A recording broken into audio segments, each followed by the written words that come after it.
Agnipath scheme आई है sir, इसके positive effects क्या हैं सर और उसके नेगेटिव इफेक्ट्स क्या हो सकते हैं? ओके यार, जब भी कोई चेंज आता है ना किसी भी तरह का, चाहे स्कूल में कोई चेंज लेकर के आओ या किसी यूनिट में कोई ड्रिल नई चेंज करनी है, एसओपी चेंज करनी है, चेंज जब भी आता है ना, चेंज बदलाव जब भी लाने की कोशिश करते हो, इतिहास गवाह है, तो पक्का उसमें एक रेजिस्टेंस आता है। कभी भी एकदम से पूरा एक्सेप्ट नहीं करता कोई भी समाज, है ना। चाहे वो आपने कोई पुरानी सती प्रथा बंद करनी थी, तब भी लोग सामने आए थे। ठीक है, 18 साल से उम्र में कम में शादी नहीं करना चाहिए थी, राजस्थान का एग्जाम्पल ले लो, तब भी लोगों को एक्सेप्टेबल नहीं था। चेंज चाहे किसी भी तरह का हो, एक बार रेजिस्टेंस तो आता ही है पक्का। यू नो अभी कोई नई चीज लॉन्च करी है, जैसे मैंने बोला, जब नई थी स्कीम तब लोग परेशान थे, जब आ गई है तब भी परेशान है। दुनिया क्या कहती है उसको छोड़ दो, आप खुद समझदार बनो, 2 मिनट आराम से ठंडे दिमाग से सोचो, तो आपको कुछ अच्छा भी दिखाई देगा, कुछ कमियां भी दिखाई देगी। ठीक है, एंड देन प्लीज वेट कि कितना फायदा है कितना नुकसान है। ठीक है, ओके। तो अभी तो सिर्फ स्कीम लॉन्च हुई है भाई, पहले कुछ चला आ रहा था उसको अभी बदली किया है। अगर कल को दिक्कत महसूस होती है कि इसके अंदर ये चीज ठीक नहीं है, ठीक है, या इसमें कमी पेशी पाई गई है, तो प्लीज ग्रांट द ऑर्गेनाइजेशन जिन्होंने पॉलिसी बनाई है, इतने तो पढ़े लिखे होंगे कि जब पॉलिसी अगर एक बार चेंज हुई है तो इसको भी कुछ समय के बाद रिव्यू करके इसमें कुछ चेंजेस लाए जा सकते हैं, ताकि इसको और मजबूत बनाया जा सके। नहीं हो सकता?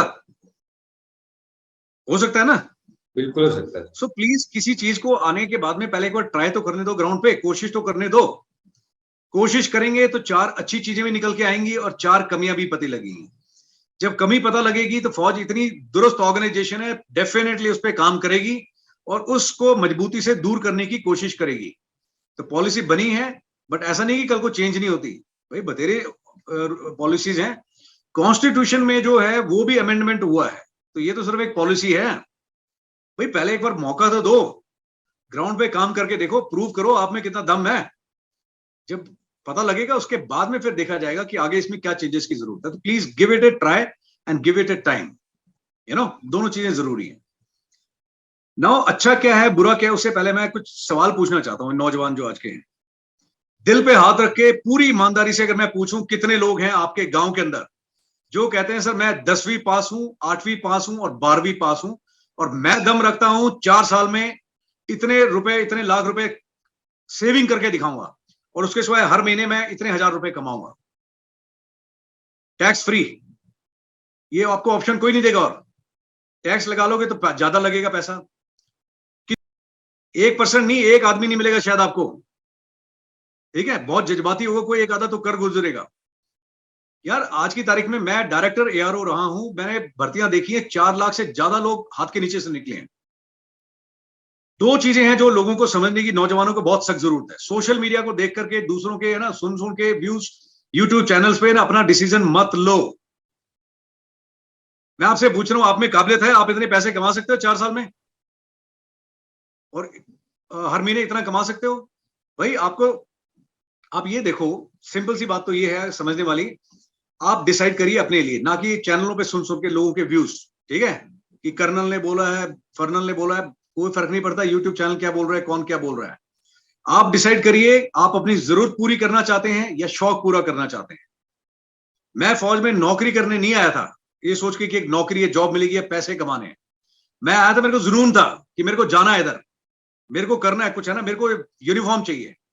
पैसा मिल गया, तनख्वाह मिल गई, वो तो फौज बिना मांगे ही दे रही है, कभी मांगने की जरूरत नहीं पड़ी। कोरोना आया चला गया, लेकिन तनख्वाह सरकार ने दी टाइम पे।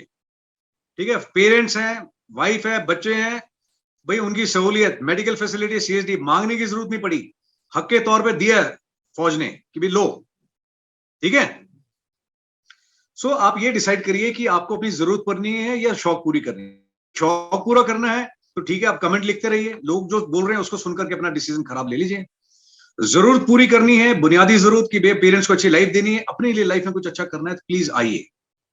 ठीक है, डोंट मिस एन अपॉर्चुनिटी। फौज एक वॉलंटियर ऑर्गेनाइजेशन है, पहले भी लोग खुशी से आते थे, और मैं बोल रहा हूं मैंने तो इतनी भर्ती रैली कंडक्ट करा के देखी है, एक वैकेंसी पे 30-30 हजार लोग आते हैं। लोगों को पता भी नहीं होता कितनी वैकेंसीज हैं, बट मुझे पता होता है कि भाई इस वैकेंसी पे 10 आदमी की वैकेंसी है, बट 20,000 लोग रजिस्ट्रेशन करा रहे हैं। Competition is so tough. मैंने ऐसा भी केस देखा है जिसके फादर नहीं थे, मदर नहीं थे, अनाथ लड़का था। ठीक है, मैंने बोला मैं बेटा पैसे चाहिए किताब खरीदने के लिए, जूता चाहिए तो मुझसे ले ले, लेकिन उस लड़के ने नंगे पैर दौड़ के बिल्कुल फटे पुराने कपड़ों में सबसे आगे आके दिखाया मुझे। और मैंने पहले बता दिया था ये लड़का पक्का अच्छा करेगा दौड़ में। क्यों? जरूरत पूरी करने के लिए दौड़ रहा था, एक अच्छी लाइफ क्रिएट करेगा अपने लिए, ठीक है, और वो गया बिल्कुल। तो यार जरूरत पूरी करनी है तो आओ, और दूसरे लोगों को हमें तो पेंशन नहीं मिलेगी। और पहले तुम दौड़ क्लियर करो यार, पहले एग्जाम दो, फिर दौड़ क्लियर करो, फिर मेडिकल है, फिर मेरिट लिस्ट में आओ, उसके बाद में आप अंदर आओगे। यहां तो सीधा ही पेंशन चाहिए आज ही, वो पेंशन मिलेगी बाद में। 75% वापस आ जाएंगे, ये सबको सुनाई दे रहा है, बट 25% अंदर जाएंगे और उनको परमानेंट एब्जॉर्ब किया गया, इसका कोई जिक्र नहीं कर रहा। पुराने टाइम में महाभारत की कहानी सुनते हो, बोलते अर्जुन को क्या दिख रहा था, बोला सर उसको मछली की आंख दिख रही थी। अरे एक आंख थी, एक वन नंबर, यहां 25% है। 25% का कोई जिक्र नहीं करता, कोई चैनल नहीं बोल रहा, कोई यूट्यूब पे नहीं बोल रहा, कोई साला अकेडमी वाला नहीं बोल रहा, ठीक है। सारे बोल रहे हैं 75% को बाहर निकाल दिया जाएगा, मक्खी की तरह बाहर फेंक देंगे। व्हाट बड़ी नॉनसेंस। अरे आप में दम है तो आपको मालूम है, मेरे साथ में 300 लोग ट्रेनिंग कर रहे हैं मेरे बैच में। 300 में से आपको अपनी जगह पता नहीं है कि भाई कितना जोर मारना है ट्रेनिंग में। आप अच्छा करके दिखाओ, ट्रेनिंग में कोर्स आता है, कोर्स के अंदर अच्छा करके दिखाओ, अपना कंडक्ट बढ़िया रखो, जय शाह, जो काम मिलता है ठोक दबा करके आपको लेंगे 25 में। 25% में अपनी एक सीट सिक्योर करना कोई मुश्किल काम नहीं है। लेकिन नहीं, पहले से सर वो 75% निकाल देंगे। आप मान के चल रहे हो कि मैं तो 75% का हिस्सा हूं, मुझे बाहर आना है। आप में खुद में दम नहीं, अगर आप ऐसी सोच रखते हो तो। मैं बोल रहा हूं एक भी सीट है, मैं पूरी जान लगा दूंगा उसमें अपनी जगह बनाने के लिए। सो इट इज ब्लडी 25% यार, हैव ए हार्ट। उस 25% पे सोचो, अपना कंडक्ट अच्छा रखो, बढ़िया करके दिखाओ। 4 साल is not a short time, बहुत बड़ा समय होता है अपने आप को प्रूव करने के लिए। साल भर मेहनत करते हो, सिर्फ 1600 मीटर में अपना पॉइंट प्रूव करने के लिए भी मैं आगे आ गया, दौड़ क्लियर कर दी। यहां आपको 4 साल मिल रहे हैं और आप फिर भी गौर नहीं कर रहे हो कि 25% सीट है। क्यों? एक एग्जाम्पल देता हूं मैं। ऑफिसर जो एसएस ऑफिसर्स होते हैं, जो ओटीए से आते हैं, भाई ये प्रथा तो बहुत पहले से चली आ रही थी। 5 साल के बाद में ऑफिसर्स को लाइन तोड़ कर देते थे। मैं भी उनमें से एक हूं, एसएस ऑफिसर हूं, जिन्होंने भाई या तो खुशी से छोड़ दी या फिर किसी का मेरिट में नंबर नहीं आया, कारण चाहे जो भी रहा हो। मैंने किसी न्यूज चैनल को, मैंने किसी यूट्यूब वाले को या किसी पुराने रिटायर्ड ऑफिसर को मैंने बोलते नहीं सुना कि एसएस ऑफिसर के साथ में बड़ी जाती होगी, सबको लेना चाहिए। फैक्ट ये है कि फौज में 14,000 से ज्यादा ऑफिसर्स की कमी है आज की तारीख में। तो बड़ा सिंपल सा रीजन है, आपको तो सबको दे देना चाहिए पीसी, बट ऐसी तो कोई पॉलिसी नहीं है। और ना किसी ऑफिसर ने, चाहे सर्विंग हो चाहे रिटायर्ड हो, यूट्यूब चैनल या न्यूज चैनल, किसी ने बोला कि एसएस ऑफिसर के साथ क्यों हो रहा है, बोला आज तक सुना कभी? किसी को कोई प्रॉब्लम नहीं है, आते रहो जाते रहो। Why this discrepancy? One example. दूसरी चीज, it is a volunteer organization. SS officer आता है, टर्म्स एंड कंडीशंस क्लियर होती हैं कि 5 साल आपको दिया जाएगा, उसके बाद में बढ़ा के 10 साल कर दिए। 10 साल के बाद में एक ऑप्शन है कि 4 साल और कर सकते हो या फिर बाहर जा सकते हैं 10 साल में।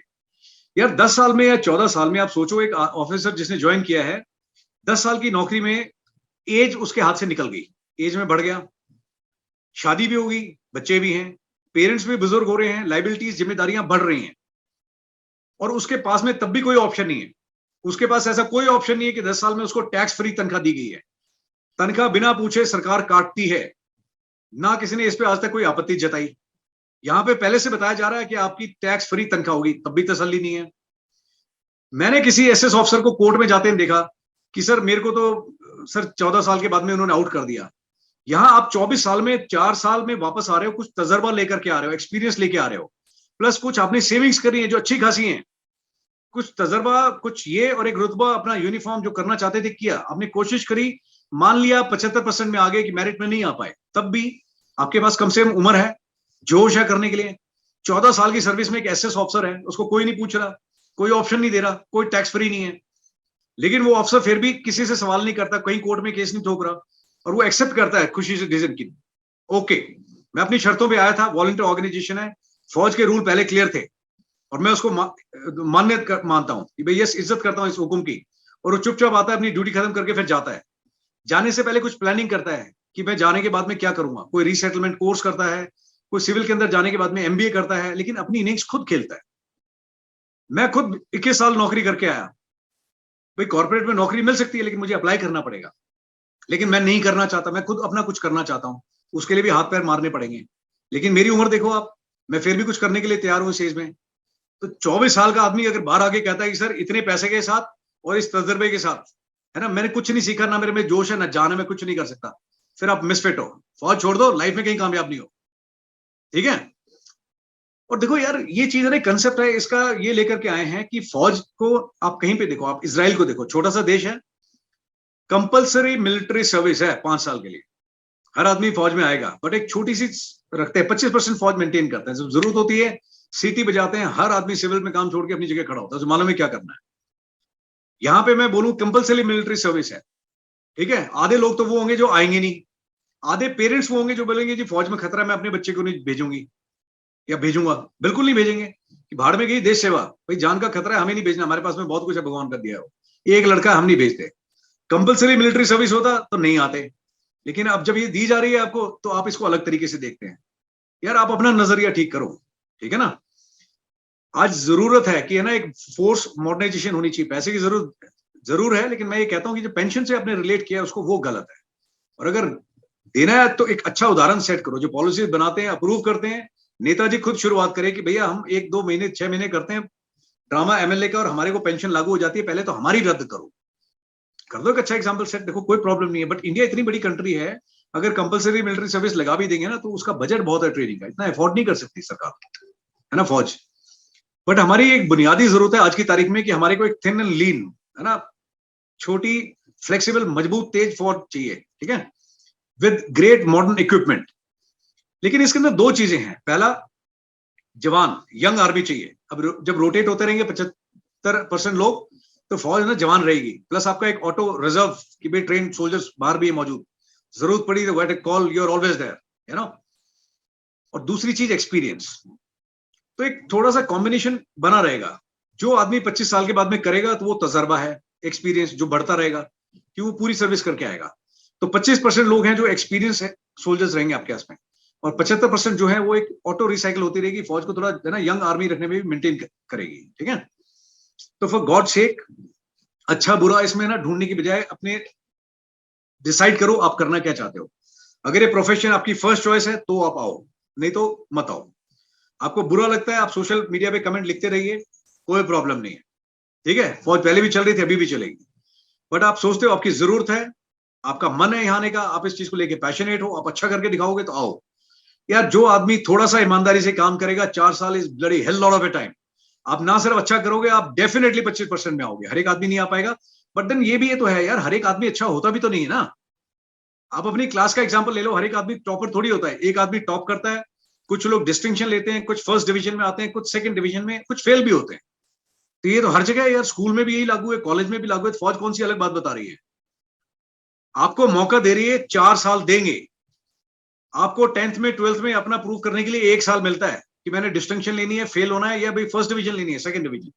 यहाँ 4 साल मिल रहे हैं, प्लस आपको सिखाया जा रहा है, आपके ऊपर ऑफिसर्स हैं, जेसीओस हैं, सबको वही चीज सिखाई जाएगी। जो आदमी मेहनती होगा वो 25% में पक्का जाएगा। मैं होता 200% जगह बनाता, बनाई भी है मैंने, मैं खुद एसएस ऑफिसर हूं, ठीक है। सो अच्छा बुरा छोड़ो, अब मैं बताता हूं इसमें देखो अच्छी चीज क्या सोचनी चाहिए, कैंडिडेट को कैसे सोचना चाहिए। कैंडिडेट को पहले तो ये सोचना चाहिए कि यार मैं अगर नौकरी अच्छी पकड़ता हूँ, चाहे 4 साल के लिए हो, बट 4 साल में मैं अपने लिए कुछ कर पाऊंगा, ठीक है। पहली कोशिश होनी चाहिए कि 25% में अपनी जगह बनाऊं, और ईमानदारी से काम करो, मेहनत से काम करो। दूसरी चीज ये होनी चाहिए, वर्स्ट केस सिनेरियो कि भाई नहीं हो पाया 25% में, मुझसे बहुत ज्यादा लायक लोग थे, सबने बहुत अच्छी मेहनत करी, 75% में आ गया, तो कम से कम टाइम पे अपनी प्लानिंग करो, ठीक है, कि ओके अगर नहीं हो पाया तो कम से कम इतना पैसा है, इसको मैं संभाल के रखूंगा, इसका अच्छा इस्तेमाल करूंगा। आप उस पैसे को बाहर आकर के आप है ना अपना कुछ स्टार्टअप कर सकते हो खुद, छोटा मोटा। फौज ने आपको एक्सपीरियंस दिया है, वो तजर्बा लेके बाहर आ रहे हो, उम्र आपके साथ में 24 साल is bloody hardly any as.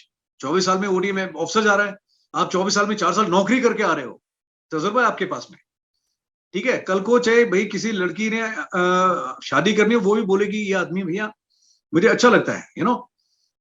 आपका कंडक्ट, आपका एक्सपीरियंस आपके काम आएगा, वेस्ट नहीं जाएगा, प्लस पैसा है साथ में।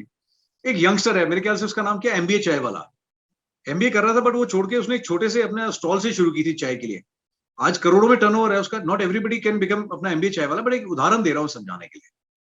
उस बच्चे में था जज्बा, उसने अपना अच्छे से शुरू किया, है ना। आज की तारीख में देखो उसने जगह जगह खोल रखा है, तो आपको एक पैसा मिल रहा है अच्छा, आप लोन भी ले सकते हो, ठीक है। मेरे अपने स्टूडेंट्स हैं जो रिक्रूटमेंट में मेरे हाथ के नीचे से निकले हैं और जो फौज में भर्ती हुए हैं, उनमें से 5 बच्चे ऐसे हैं जिन्होंने मुझे कांटेक्ट किया, और 4 बच्चे ऐसे हैं जिन्होंने भर्ती के लिए मुझसे पूछा कि सर कब आएगा, मैंने कहा बेटा मुझे पता नहीं है, आप अपने नजदीकी एआरओ में जाओ, वहां पे पूछो, वो सबसे आपको ऑथेंटिकेटेड इन्फॉर्मेशन देंगे। मैं रिटायरमेंट पे आ चुका हूं।